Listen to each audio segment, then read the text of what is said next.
अस्सलाम वालेकुम व्यूअर्स, मैं आज आपकी मुलाकात करवा रहा हूँ एएलएम के सीईओ से मिस्टर सैयद अदील। हम इनसे जानेंगे आज के लॉजिस्टिक कंपनी के हवाले से और फर्दर इनकी क्या क्या सर्विसेज हैं।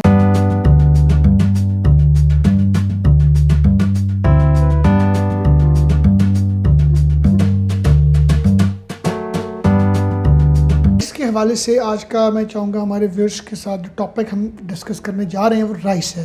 तो अगर किसी भी पर्सन ने राइस की एक्सपोर्ट में आना है, उसको A to Z गाइड करें। ज़्यादातर ये चावल जो है हमारे पाकिस्तान में सिर्फ दो जगह लगता है, एक लगता है सिंध के अंदर, एक लगता है पंजाब के अंदर।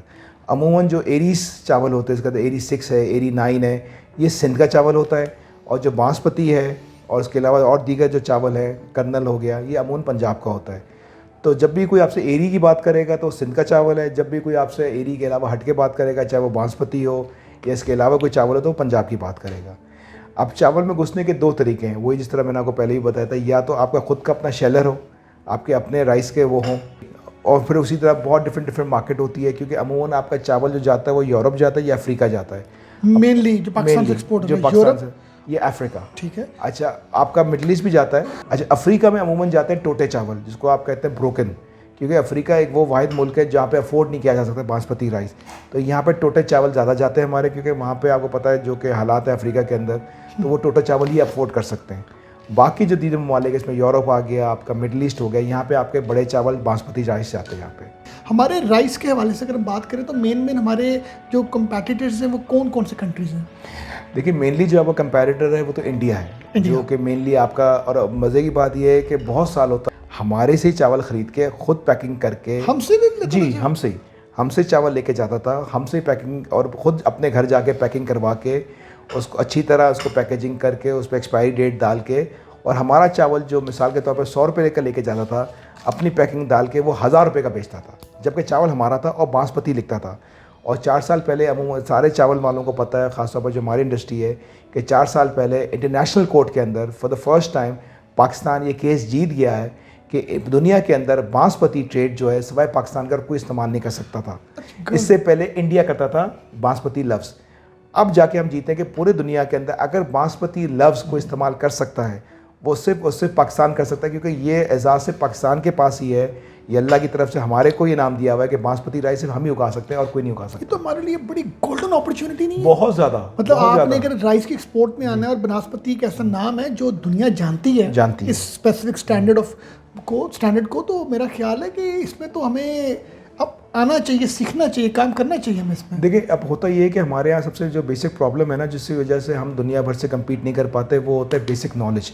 हमारे पास एक तो बेसिक नॉलेज नहीं है, और डे टू डे जिस तरह टेक्नोलॉजी एक्सट्रीम तौर की तरफ जा रही है, बेहतरी की तरफ जा रही है, हमारे बहुत से फार्मर्स को तो आज भी नहीं पता कि इस वक्त कौन कौन सी टेक्नोलॉजी आ चुकी है हार्वेस्ट करने के लिए। हमारे फैक्ट्री ओनर्स को नहीं पता कि इस वक्त कौन से नए टेक्सटाइल वो नई मशीनरीज आ गई हैं जिसके अंदर बेहतरीन पैकेजिंग होती है, कॉस्ट इफेक्टिव पैकेजिंग होती है, कॉस्ट इफेक्टिव काम होता है। तो थोड़ा सा हमारा भी प्रॉब्लम है कि यहाँ पे गवर्नमेंट की तरफ से भी थोड़ा सा सपोर्ट करना चाहिए, लोकल फार्मर्स को भी, और यहाँ पे जो मैन्युफैक्चरर जो एक्सपोर्टर्स हैं। तो देखें, दो तरीके काम शुरुआत करने के, पहले तो ये कि आपने किसी और से चावल उठाने हैं, और उसके बाद आपने खुद अपनी पैकेजिंग करवानी है और एक्सपोर्ट करना है। पैकेजिंग के बारे में आपने कुछ भी नहीं बताया हमें। अच्छा, क्या स्टैंडर्ड होता है, क्या एक्सपायरी इश्यूज होते हैं, और ये ज़रा सेकंड स्टेप हो गया। बड़े मज़ेदार बात की हसन भाई ने, एक्सपायरी क्या है, जबकि हमने सारी ज़िंदगी पंजाब में सुना है कि चावल जितना पुराना उतना अच्छा, लेकिन आपको हैरत होगी, मैंने भी सुना है कि जितना पुराना उतना महंगा भी, उतना अच्छा भी। लेकिन आपको हैरत होगी कि अमेरिका जैसे मुल्क के अंदर आप चावल एक्सपोर्ट कर ही नहीं सकते जब तक आप उसके पैकेजिंग के ऊपर एक्सपायरी डेट ना डालें। ये सबसे पहली शर्त है अमेरिका की कि जी आपने चावल की एक्सपायरी डेट डालनी है, तो ये होगा। अब यहाँ पे पाकिस्तान के अंदर बहुत से लोगों को ये टेक्नोलॉजीज़ पता ही नहीं है, जिसकी वजह से क्या होता है, चावल बना के भेज तो देते हैं, लेकिन क्योंकि वहाँ के लॉस को पता नहीं होता तो वो रिजेक्ट होकर वापस आ जाता है। ये यूएसए के लिए है, ये यूएसए की अगर हम यूरोप की बात करें वहाँ पर भी एक्सपायरी है। जी, एक्सपायरी डेट तो आपने हर जगह मेंशन करना लाजमी। ये गोरों की अपनी एक मंतक है, वो कहते हैं जी किसी चीज़ की एक्सपायरी तो होती है। ये हमें बताया गया था बड़े बुजुर्गों ने कि चावल जितना पुराना उतना अच्छा, उतना महंगा। अब उसी लिहाज से अगर आप चावल एक्सपोर्ट करना चाहते हैं तो यहाँ पर एक इदारा है, इसका नाम है REAP, rice exporters of all Pakistan. उस इदारे से पहले वो कंपनी मैन्युफैक्चर जो है वो रजिस्टर्ड होनी चाहिए। अगर वो रजिस्टर्ड है तो आप उससे चावल लेके एक्सपोर्ट कर सकते हैं। तो वंस आपका वहाँ से सप्लायर से चावल का रेट सेट हो जाता है, आपको पता चल जाता है कि यार ठीक है इसके चावल अच्छे हैं। जब आपको एक्सपोर्ट करना होता है चावल को, तो एक और इदारा है, उसका नाम है फ़ाइटो। ये वो इदारा है जो कि कंफर्म करता है कि ये चावल फिट है इंसान को खाने के लिए।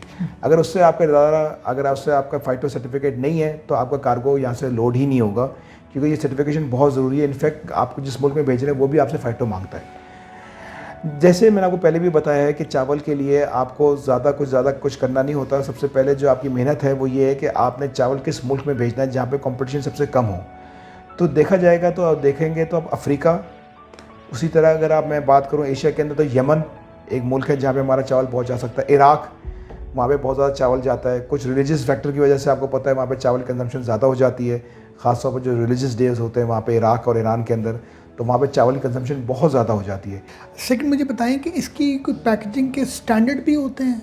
जी, इसके अंदर अमूमन 2 तरीके से जाते हैं। एक तो पीपी बैग्स में जाते हैं, पीपी बैग्स मींस? ये पॉलीथीन बैग्स होते हैं। जिस तरह आपका आटा इसमें जाता है ना, उसी तरह इस तरह के प्लास्टिक के बैग्स होते हैं। और कितने केजी के होने चाहिए? ये डिपेंड करता है किस मुल्क आप भेज रहे हो। हर मुल्क की अपनी रिक्वायरमेंट होती है। कहीं ये स्टार्ट होता है 5 केजी से और ये जाता है 30 केजी तक का। इसकी क्लाइंटेज के हवाले से हम कैसे अप्रोच कर सकते हैं? हम तो पाकिस्तान बैठे हुए हैं, तो वो कुछ मीडियम्स ज़रा प्लीज़ शेयर कीजिएगा। देखिए, पाकिस्तान में प्रॉब्लम सारी ये होती है कि हमारे यहाँ क्योंकि सही तरह ट्रेड का पता नहीं होता, तो अमूमन जो हमारा एक्सपोर्टर होता है ना, वो उधार फेंकना शुरू कर देता है मार्केट के अंदर।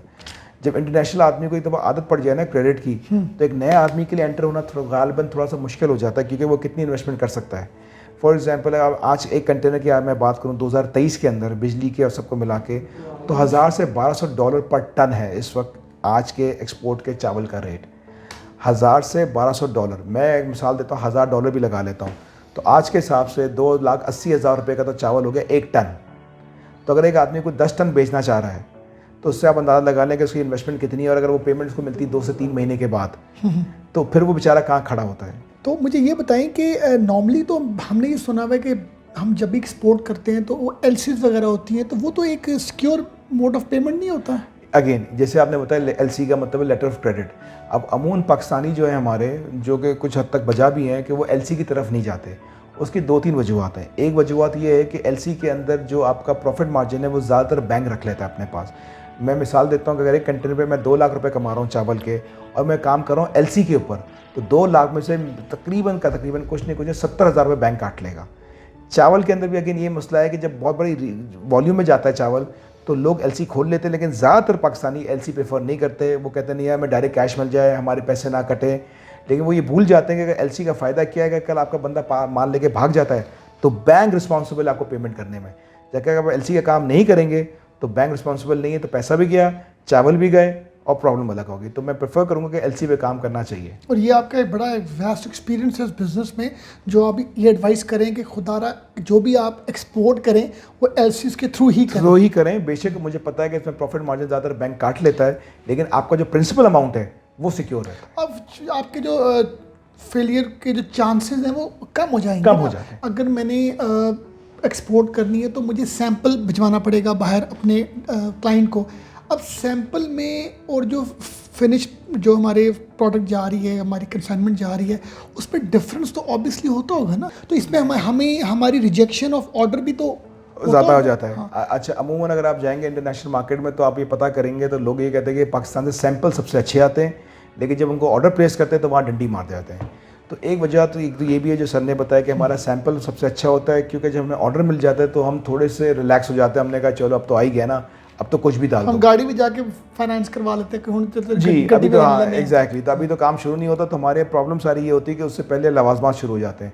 तो मैं हमेशा ही कहता हूँ लोगों को यार कि जब भी आप काम करें, नॉट चावल, कोई भी चीज़ एक्सपोर्ट कर रहे हो, सबसे पहले आपको पता होना चाहिए कि जिस बायर को आप दे रहे हो उसकी फाइनेंशियल सिचुएशन कैसी है।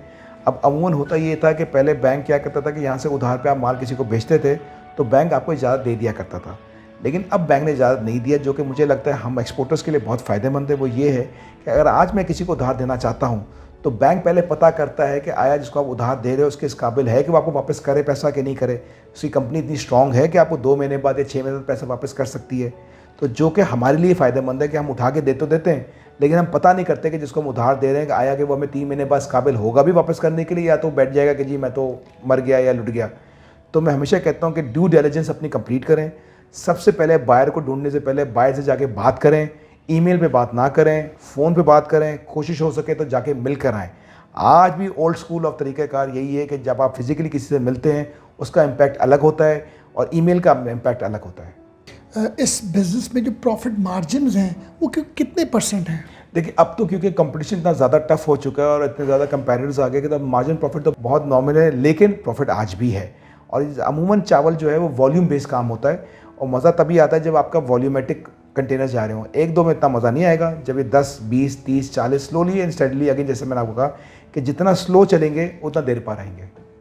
चलिए, थैंक यू वेरी मच। आपने बड़ा अच्छा डीप आपने एडवाइस किया, बड़ी मतलब डिटेल से आपने हमें गाइड किया, आपने हमें टाइम दी जी। थैंक यू वेरी मच जी। व्यूअर्स, आपने हमें देखा, once again thank you very much.